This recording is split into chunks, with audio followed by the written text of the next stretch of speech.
Recently, I was at the art supply store, the hobby store. I don't know what people call it. Um, my wife wanted to go and find some yarn, and so whenever that happens, I go and I take a look at all the art supplies. I like to imagine myself doing watercolor art, painting on canvases sometime in the future.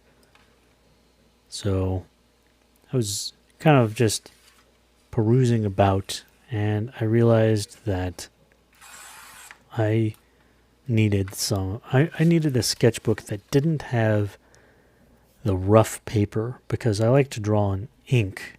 And so when I wind up drawing in ink on these papers, it feathers, or the line gets really thick, and sometimes it's hard to control because it sucks the ink out of the pen.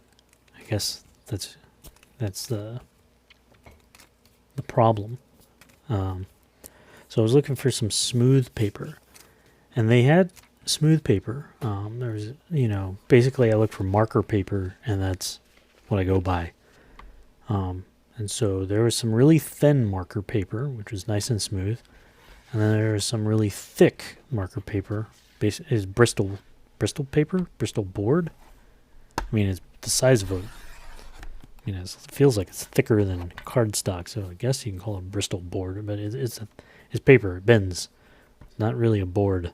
Anyways, the problem I had with these sketchbooks is that they're enormous.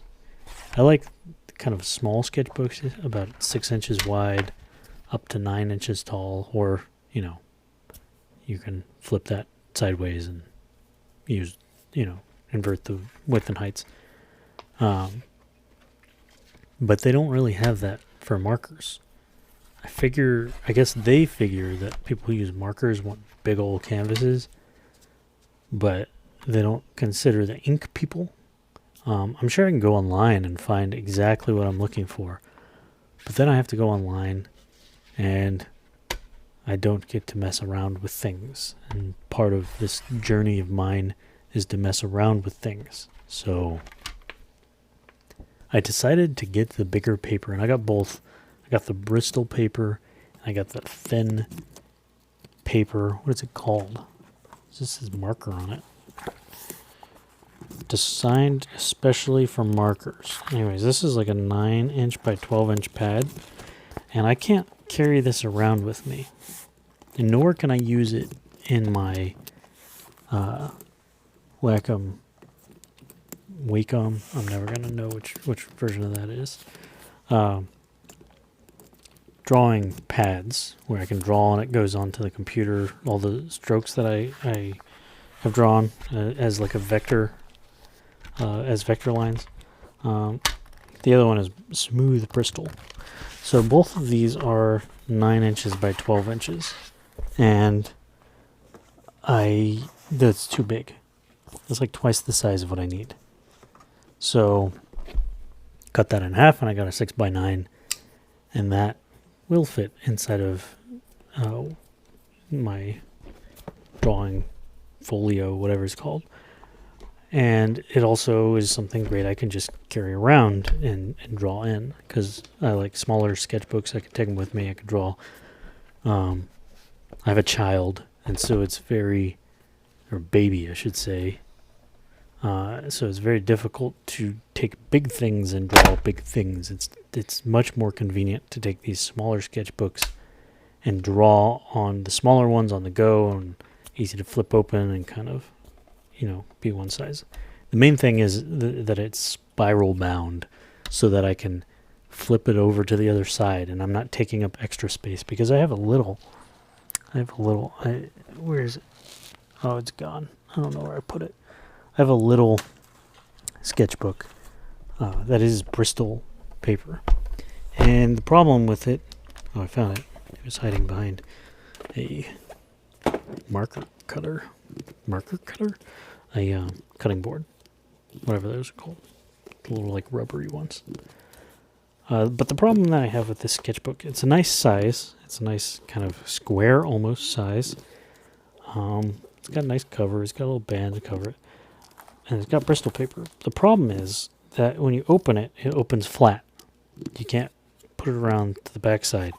And so that just makes it twice the size of what it is. And that kind of defeats the purpose of it being small.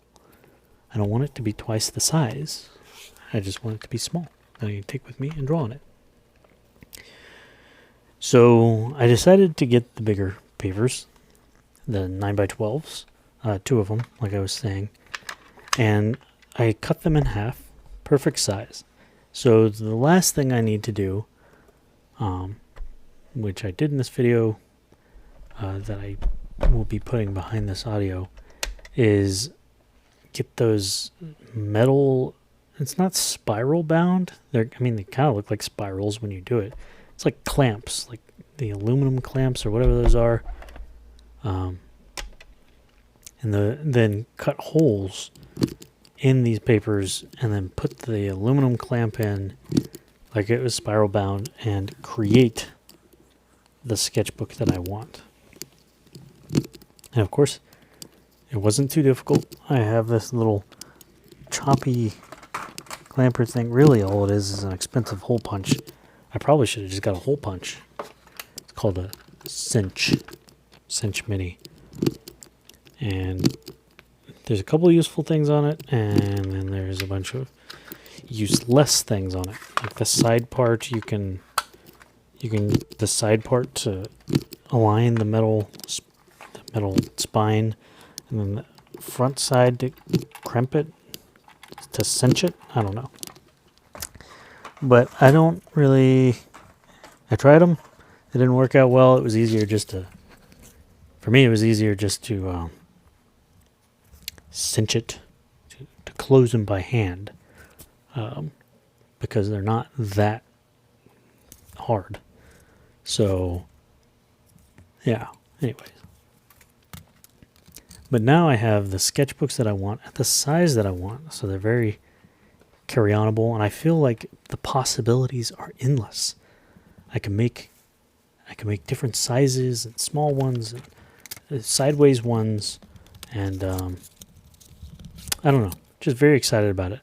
I just recently also got a Wacom Spark. I ordered a folio. That sucker's lost in the mail. I don't know if I'll ever see it again, or ever see it for the first time. We'll find out. I'm going to give it a few more days. But the Spark is basically the folio, except a different pen. The pen is a little hard on my hands because I'm heavy-handed whenever I'm writing. But when I'm drawing, well, I need to draw with it to find out. So it allows me to kind of draw and then rasterize those, or either vectorize those in the computer, and then I can change their size, and rotate it, and delete messy lines if I wanted to, which I normally don't. It's just easier just to take the whole drawing as it is. The one downside is that you can't draw lightly. It's kind of an all or nothing scenario.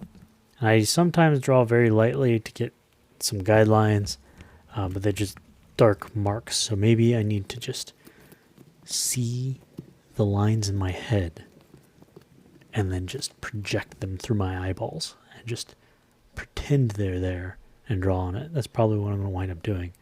I mean, that might be a good skill to have. So, yeah, I think that's what I'll do. So I wound up buying these because I really liked my Intuos Paper Edition. I think it's called Intuos Pro Paper Edition, which basically does the same thing. It has a nicer pen, but it's also touch, like you can use it as a giant touchpad, or you can use a regular Wacom stylus on it to draw on the computer, which I don't really do at all. So I was really interested in it because I did that, and it worked out great. So I did have some problems with the software. The desktop version isn't updated. The mobile version is, so I'm doing everything on my phone as per usual. And I had problems where when I went to export a video of my drawing, it had a 5-minute maximum, so it would just cut off the drawing halfway through.